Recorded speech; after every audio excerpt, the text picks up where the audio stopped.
Hello everyone, and welcome back to Starsector with me, JD Colley. So it's been a little while since the last episode, not super long. I've just traveled over here to Yama, I think I'm in. Is this Yama? No, Naraka. There we go. It's just over here on the far side of the core sector, or core systems, and I just traveled over here on a quest, I believe. Let me check. Yes, it was a goods delivery, which I successfully delivered. I think. Did I? To Yama. Or no, I picked that up here. That's where I need to go. Okay, but along the way, the Persean League declared war on the Hegemony. And because I am working with the Persean League, that means I am at war with the Hegemony. And somebody asked if I could talk about raiding. So, we are going to raid Yama Station. This is not going to permanently affect my standings with the Hegemony. They won't like it, but because I'm acting as an agent of the Persean League, if they cease war activities, I will regain most of my standing with them, with the Hegemony, that is. Not necessarily go positive with them, but I'll no longer be in hostile standing if they make peace in a future date. So your standing is reflected, or the standing of your faction is reflected in your own standing with various factions. So anyway, let's go to Yama. I've already cleared out the surrounding defense fleets. There weren't very many. There was mostly just some trade convoys and stuff, but we're going to consider our military options. Now we have two options we can do right now. We can launch a raid, or we can engage the orbital station. We cannot consider a bombardment because there are still defenses in place. Bombardment takes a while, and it's really bad. If you do this, everyone will hate you. So I wouldn't recommend it unless you're just trying to eliminate a planet from the system. Anyway, if we launch a raid, it tells us that our raid strength is 486 because of our 324 Marines on board, and from our skill planetary operations. The ground defenses are 1125 because of the base value of the colony. Stability bonuses, ground defenses, and an orbital station. That means our raid will not be very effective. We'll still be able to do something, but we'll lose a lot of our Marines in the process, and we will probably not get that much. If we want to make this more effective, we can decrease the stability and remove that bonus from the orbital station. So let's engage the orbital station. I'm going to do this with some fighters, I think. Honestly, we don't need that much. This is probably more than we really need, but I'm still going to send it in. I'll take in me. And to whoever asked about my Apogee loadout, I still haven't had a chance to actually do anything about it. It really was just whatever I had. Oh, it has nothing right now. I stripped it. Never mind, it'll retreat. Okay, instead we're going to bring in the other pirate ship. Yeah, I stripped it because I was going to put new weapons on it and then proceeded not to do that. That's a big mistake on my part, but that's okay. We will put some new weapons on the Apogee in a bit. Alright, we're just going to tell everybody to engage. You notice I'm often dropping my shields on against hits that would miss me if they go around my hitbox. Your shield is a much bigger hitbox than your ship does, so keep that in mind when you're fighting, as sometimes it'll save you a lot of flux. Like that shot right there will miss me. Oh, don't crash. There we go. Let's get up there to support our ships. I'm going to throw some sabos at this thing. We're close enough that our sabos will launch from inside our shields, so they shouldn't be intercepted most of the time. Oh, ow, ow, ow, ow, ow. I'd rather take that on the shield than and overload than be hit by a Reaper on my armor, so... Oh dear. Spin, spin. Don't take all those hits on the same spot. Ow. Stop shooting at me, jeez. They really want to kill me. Oof. Guess I'll put my shields back up. Come on, guys. You can finish this off. I just need to close in there and get my Reapers on station. There we go. Oh, they were both intercepted.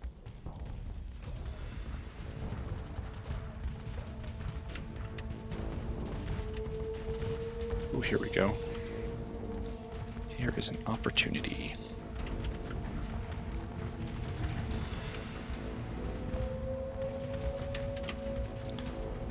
Alright. Got some serious hurt in on it there. It's almost dead. There we go.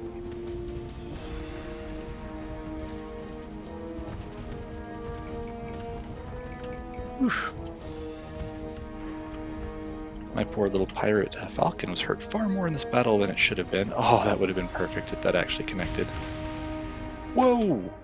That killed the station through splash damage. That's pretty impressive. Reapers are really lethal. Alright, we lost 40 crew, which is sad because of my poor piloting, but other than that, we did quite well. And there we go. The station has been disabled. It will be repaired over time and will come back online. You can't destroy these things permanently, but you can disable them so that you can launch a raid. So if we go back, we see the ground defenses have been lowered to 700, which is significantly less than it was previously. If we want to disrupt a specific industry, we can choose to do so. If we go back, let's go and view the colony info. Now, there doesn't appear to be anything particularly remarkable about any of these. They don't have any special structures such as a synchrotron core or a nanoforge, so we won't worry about that. And since our refining industry will hopefully be coming online soon, I think maybe we'll disrupt their refining to improve our market share. So consider our options, disrupt a specific industry, and we're going to disrupt their refining. It will disrupt it for at least 150 days. Let's launch that raid. We lost 36 Marines due to their defense strength, but we were able to do a lot of damage. There we go. So if you do that, it disrupts the industry but does not give you loot. Now if we go back in here, we can't launch another raid yet because there's a cooldown of about a day, I believe. Let's see, we'll wait a day. There we go. Head back in, launch a raid. So we can now acquire blueprints. Their stability has increased again because they are expecting us now, increased defender preparations. However, we can still try and get items, so we'll launch the raid. I don't actually mind losing some Marines because I'm not super interested in keeping them long term. They're very expensive. I will learn advanced turret gyros, and I will take the rest of this fine loot. Probably not really worth it, but we did a lot of damage to the colony. We did some stability damage, we did some disruption damage, we destroyed their station for 43 days. We messed them up pretty bad. Alright, we do have the option now to consider an orbital bombardment. This is a bad plan most of the time. What it does is it uses fuel basically to bomb a planet. Now if you can do tactical bombardment, this will destabilize the colony and disrupt military targets. So it can. This is how you wipe out the ground defenses, and this is how you make it easier to raid in the moderately long term. Saturation bombardment is how you commit war crimes. As it says, the atrocity of this scale cannot be hidden and will make the following factions hostile. Don't do this unless you are serious about wiping someone out, because everyone will hate you. You notice it included the Persean League on that list. My own faction, my benefactors, will become hostile to me if I commit that atrocity, so I'm not going to do that. Anyway, we will look at our colonies really quick. We see that Asbiel has 55 days left, but is doing well. We are making a small amount of profit. And if we go to Trenzalore, our spaceport will be upgraded in 1 day. Now we do have a little bit of stability issues due to our free port, and as someone pointed out in the comments, free ports do cause a small chance of a invasion force. So if you really are keen on laying low, don't make your colonies free ports. However, they provide a stacking buff to growth that becomes very, very strong after a year. And to me, it's personally worth the possibility of a invasion, especially because my colony is fairly far out. I mean, I'm not like on the edge of the sector by any means, but that's far enough out that I shouldn't have any issue getting there before an invasion fleet is able to assemble and reach my system. And myself, combined with my defense fleet, should be enough to handle any of the early invasions that are likely to come my way. Anyway, I am going to head to, I believe it was Ilm. Yeah, I think it was Ilm I was supposed to be heading to. Let me check that really quick. Yep, to Ilm. Okay, I'm going to head over there, and I'll get back with you guys the next time something interesting happens, or when it's time to build our next industry at our colonies. Okay, just a quick note. This is only a day after. As you can see, the megaport there was just constructed, but as just faded from the screen, we are no longer hostile with the Hegemony. Despite just having kicked the trash out of one of their planets, they're no longer hostile with me. I don't have a positive relationship with them by any means, but it's now -1 as opposed to the -72 it was a minute ago. So don't shy away from going to war with people when you need to, when your faction is also at war with them, because if the political situation changes, your own relationship will reflect that. You're not going to lose anything. So by all means, prey upon the people that you are at war with. It will benefit you in the long run. Additionally, we finished our port here. So now we're getting +4 to population growth and an increase in accessibility. I believe the accessibility bonus is doubled. No, it's increased by 30%, so 50 to 80. And the population growth is doubled. Still, that is a significant increase. Very valuable. I believe the free port also gives a pretty significant bonus. Anyway, yeah, that's definitely worth having. Megaports are very, very good. The downside is they demand a lot of ship hulls, and we're not producing those right now, which means we're having to import a lot, but that's all right. We will get around that. And as you can see, that kicked our credits per month up by 30,000. So we're making a lot more than we were just a day ago, which is excellent.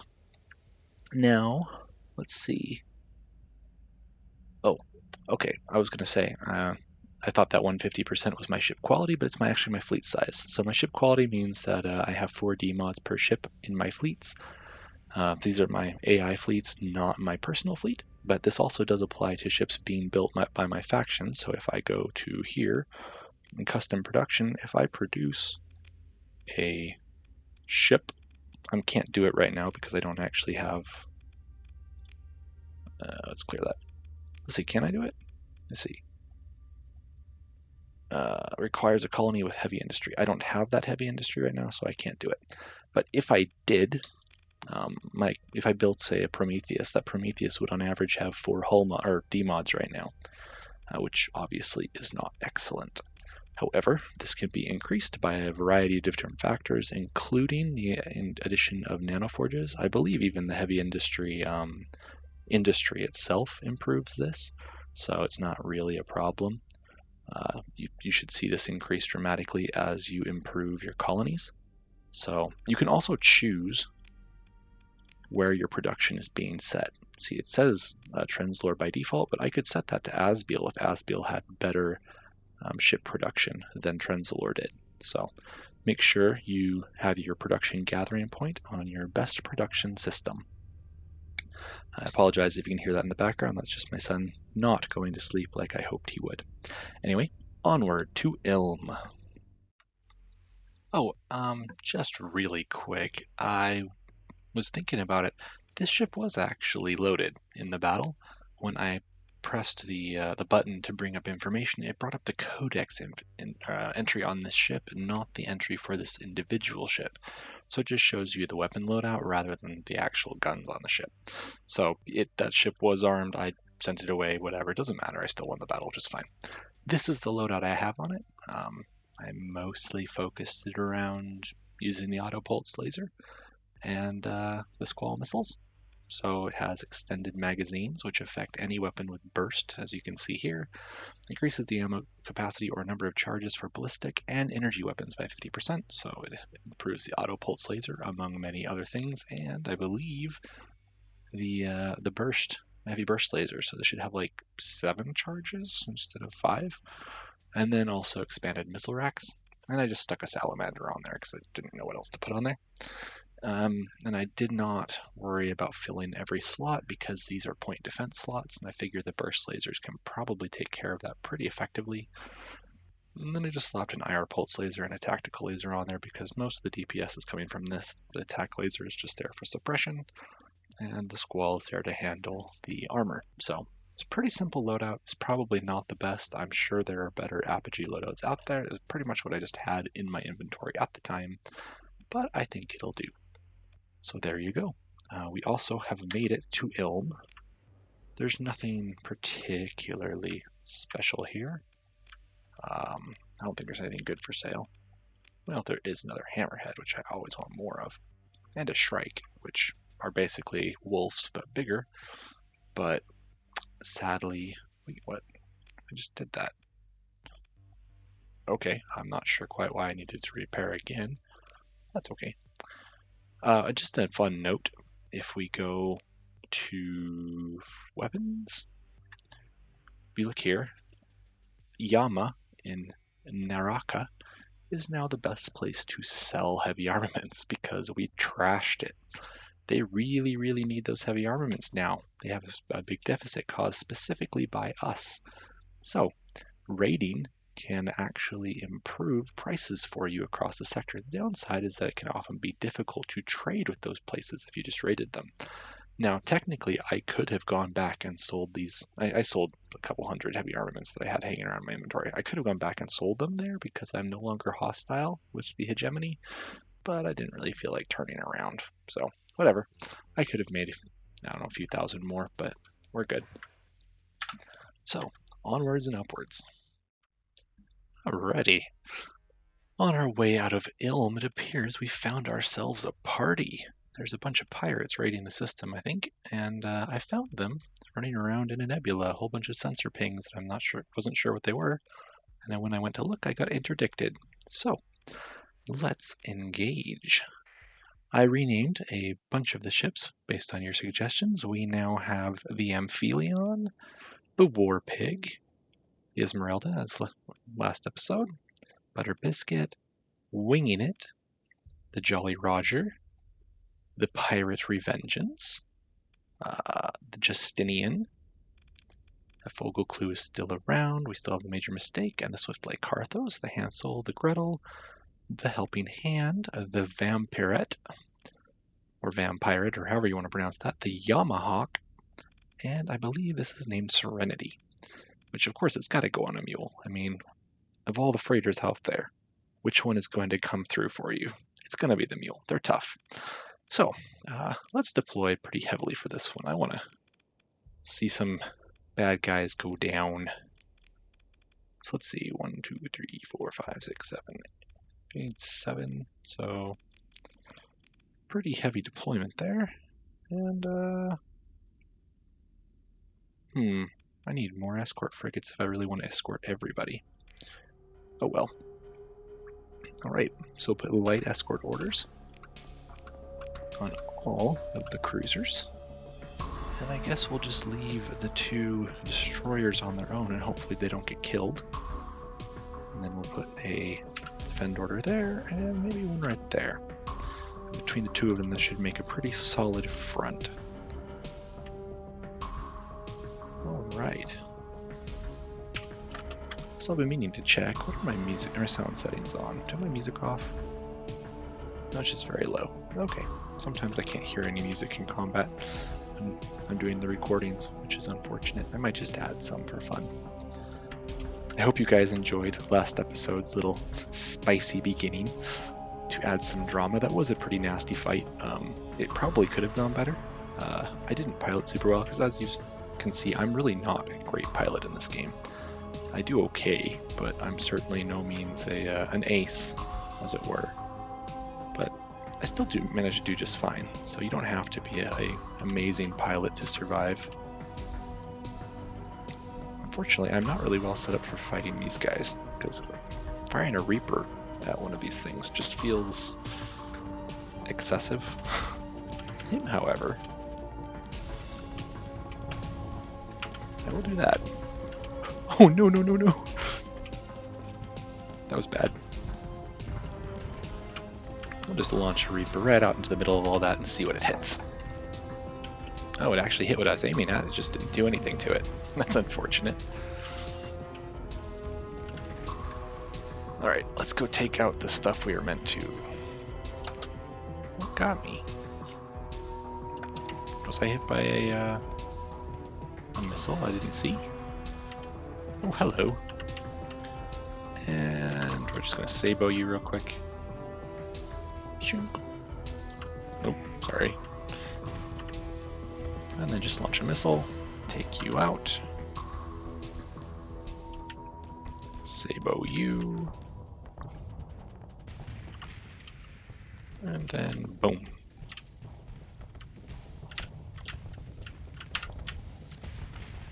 Oh, I'm overloaded by my own shots. Crap. Don't fire the other one at me. No more Reapers at me. Spin. Oh, fighter. Hero fighter. Oh, can we get, like, I don't know. If this was a stream, we'd have to get an F in chat for that little fighter, because he just saved my life. Oof. Like I said, not a great pilot, and especially not of missile ships, but I do have fun. Oof. Alright, let's get some engagement orders on these guys. Get this cleaned up as quick as possible. We should be able to handle their little guys without too much trouble, I think, as long as we don't get overwhelmed. Which we are, so I probably should disengage, because I'm going to get killed, and I really don't want to be. Oh, he thinks he smells blood. Oh.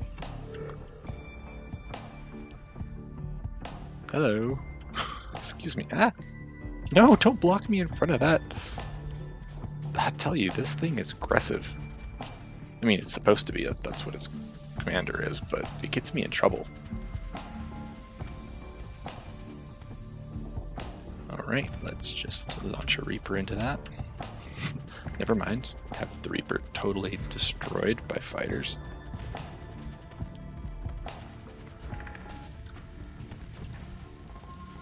Man, I need to get out of here with this ship. We're gonna get killed. Sorry guys, coming through. Alright, I'm no good at piloting that ship. I'm just going to switch. And you're going to retreat. We're going to go over here, because I'm slightly better at piloting, like, actual combat falcons. You know what, he was doing a good job. Let's turn back on those weapons on auto fire. There we go.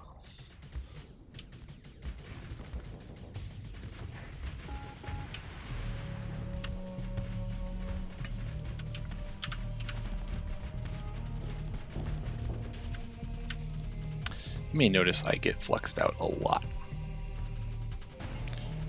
Fortunately, I will be back up before those little guys get anywhere near me. I think we'll vent. And then charge back in for the kill. Since, you know, this thing's already getting torn up by the Amphileon.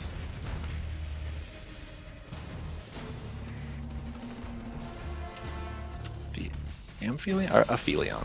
Aphelion, not Amphileon. I don't think we need to commit Sabos to this. He's going to die regardless.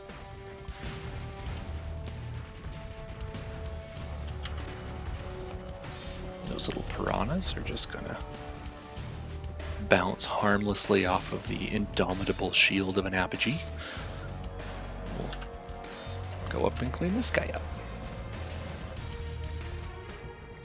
Unfortunately, I don't actually have another commander to put in the Pirate Revengeance that has missile skills, which is unfortunate. I would like to have somebody who was best suited to use that ship effectively, but I just don't have one right now.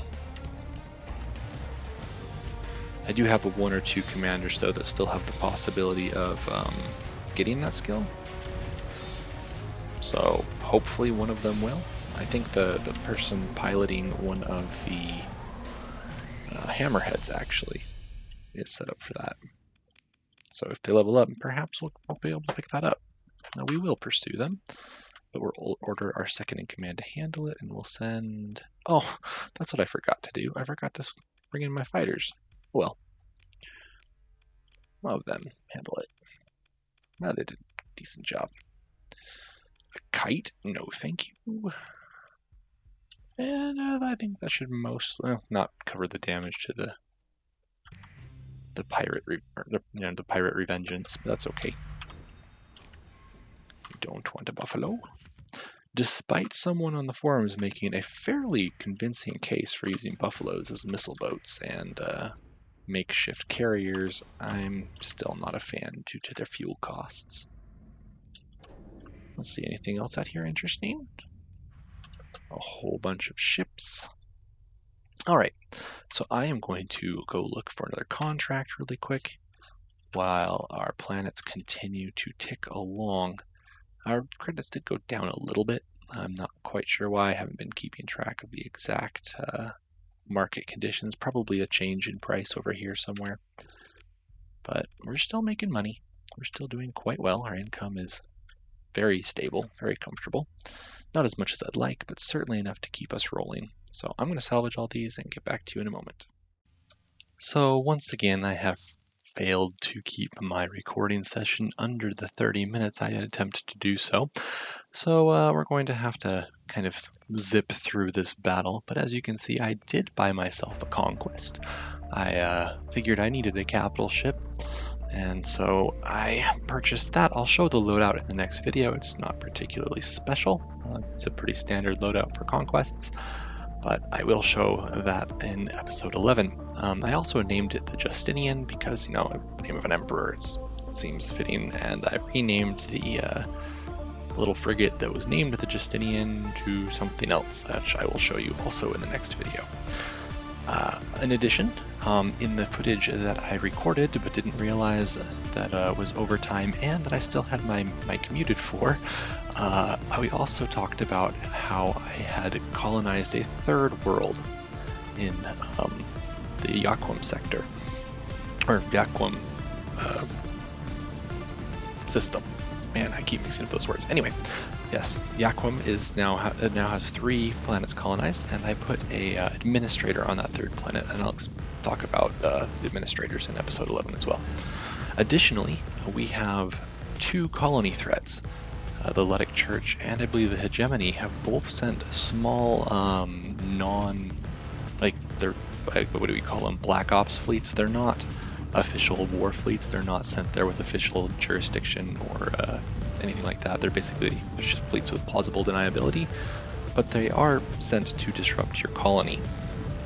This was due to my free port status, but they're not very big, as you'll see in episode 11 when I deal with them. They're quite small. There's also a pirate base we need to deal with. But anyway, with that, we'll let this battle play out.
And there you go. As you can see, those capitals, the Atlas Mark IIs, gave my conquest a bit of a run for its money there at the beginning. It was my first battle flying it, and I had kind of forgotten how. Conquests are definitely different in how you fight with them, being broadside ships, but once you get used to them, you do pretty well. I lost a lot of armor and hull on that one. Future battles, I do much better with it. I was not used to the controls still, they're different for broadsiding. But anyway, things worked out, and we got ourselves a good fleet battle. Thank you guys so much for watching. If you liked what you saw here, leave a like. If you'd like to see more, subscribe.